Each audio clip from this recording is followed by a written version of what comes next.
In Qing Dynasty, the wedding ceremony of the empress was called the Cefeng. The wedding ceremony of the imperial noble consort was called the Celi. In the wedding ceremony, both the empress and the imperial noble consort got Jince, Jinbao, the golden wedding certification, and the golden stamp. But the empress wedding certification was made by 100% gold, while the imperial noble consort's wedding certification only had 80% gold. The empress golden stamp was made by 100% gold. The imperial noble consort's golden stamp only had 80% gold. After the wedding ceremony, the emperor sent this message to the whole country, so everyone in the country know their emperor had an empress. Well, the emperor didn't do this for the imperial noble consort, except the Emperor Shunzhi. For celebrating the emperor's wedding, the emperor added Hui Hao for the empress daughter, but he didn't do this for the imperial noble consort. I will explain what is Hui Hao in future video. The emperor's birthday was called the Qianqiu Jie, Qianqiu Festival. All government officers should send Hejian. You can understand Hejian as the birthday card to the empress, but the birthday of the imperial noble consort didn't appear in the official documents. On birthday, the empress got 90 liang gold, 900 liang silver, and different clothes, etc.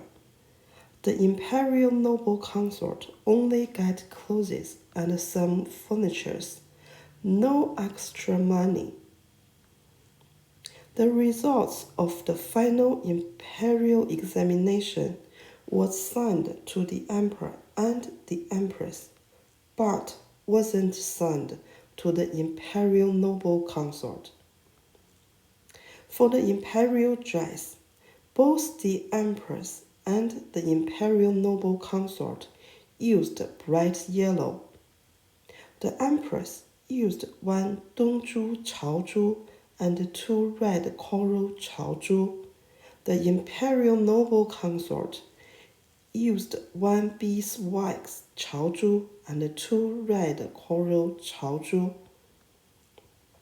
Both the empress and the imperial noble consort's imperial crown had 7 golden phoenix. The big difference was the emperor was allowed to use the first rank Dongzhu. The imperial noble consort was not. On the very top of the crown, the empress used the first rank big Dongzhu. The imperial noble consort used the first rank big pearl. The empress crown totally had 202 pearls, and the imperial noble consort's crown totally had 192 pearls. The emperor's crown was 2行5就, 2 rows 5 columns. The imperial noble consort's crown was 2行3就, 2 rows 3 columns, which was same as the noble consort. 风领约, which is a special necklace wearing with the imperial dress. The empress was allowed to use 11 Dongzhu. The imperial noble consort used 7 Dongzhu. Both the empress and the imperial noble consort should wear 3 pairs of earrings. The empress used the first rank Dongzhu. The imperial noble consort used second-rank dongzhu. The pattern embroidered on the imperial dress also different. In daily life, both the empress and the imperial noble consort had 12 eunuchs. The empress had 10 maids. The imperial noble consort had 8 maids.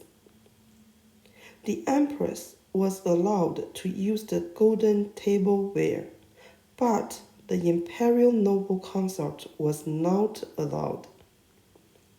For China, the empress was allowed to use full bright yellow. The imperial noble consort was not. In Qing Dynasty, the empress was allowed to die in the Forbidden City. Usually, their body kept in Kunning Palace. Then the funeral was held in Forbidden City. The emperor personally guarded the empress' coffin to their tomb. Here I use there because if the empress passed away before the emperor, she was buried with the emperor in the same room of the tomb. The imperial noble consort was not allowed to die in the Forbidden City. When she was dying, the emperor moved her out of the inner court to Qianlong. But if the emperor deeply loved this imperial noble consort, he could send her to a better place. The emperor didn't personally send the body of the imperial noble consort to her tomb. If the emperor liked, she could have buried the imperial noble consort with him. Thank you for watching this video. See you soon.